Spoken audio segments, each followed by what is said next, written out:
President Obama, we've been talking about this all morning, turning his back on Israel and breaking decades-old policy, but not vetoing a UN resolution condemning controversial Israeli settlements in disputed Palestinian territory. New York Congressman Lee Zeldin is here now to weigh in. Congressman Zeldin, are you surprised that we kind of stiffed Israel on this, because this is the same administration that decided Israel's great enemy in the Middle East, Iran, should be our friend?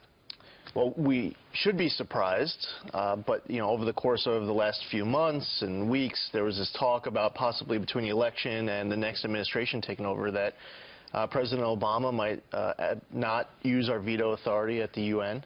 This resolution that was passed yesterday is an anti-Israel, anti-Jewish, anti-Semitic resolution. President Obama is colluding with a Hamas-Abbas pro-Palestinian effort to essentially ethnically cleanse eastern Jerusalem and Judea-Samaria region.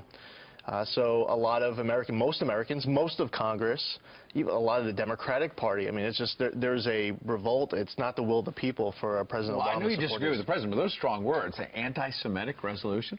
But you're essentially ethnically cleansing an area. I mean, this is Hanukkah starts this evening. Yeah. And the story of the Maccabees is they were living, fighting, praying, working in an area that this UN resolution is saying that Jews aren't going to be able to settle. Yeah. So it says also Jews can't pray at the Western Wall. It's you know, in boycotting economic products that might be manufactured there. This is, I mean, some people on the left are saying that these settlements are illegal, and that's just not true. And you know, they are misinterpreting UN resolutions, Geneva Conventions. They're trying to interpret in a way, playing on the fact that a lot of people don't know all of the details of all these resolutions and conventions. Playing on that fact, they're trying to spin this in a way as if this was already illegal. No, it was actually the resolution yesterday that for the first time they're making that statement. So what does this mean going forward? Because obviously President-elect Donald Trump is in just a matter of weeks. He's voiced his opinion, obviously very upset about this, saying he's going to work with Benjamin Netanyahu moving forward, and this will be a new chapter. But the vote was already cast yesterday. What does that mean going forward? Is this something that could be changed? Does this change policy from here? How are you thinking about it?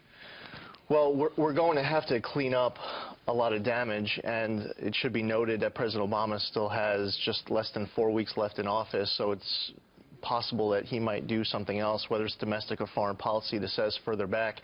I don't believe that we should be funding the Palestinian Authority.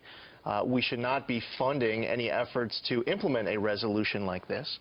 It should be further noted, I mean, the Palestinian Authority, they financially reward families for being imprisoned for terrorizing innocent Israelis. Let's final point, because we got 30 seconds on talking about funding. Donald Trump tweeted yesterday, there's going to be a new sheriff in town on January 20th. Do you think finally, you hear this from some of your Republican colleagues like Lindsey Graham, that there might be an effort that is actually successful this time to cut off U.S. funds to the United Nations?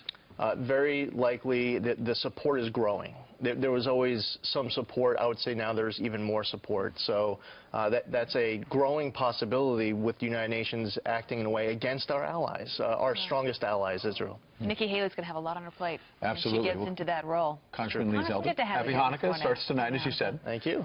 Thanks for being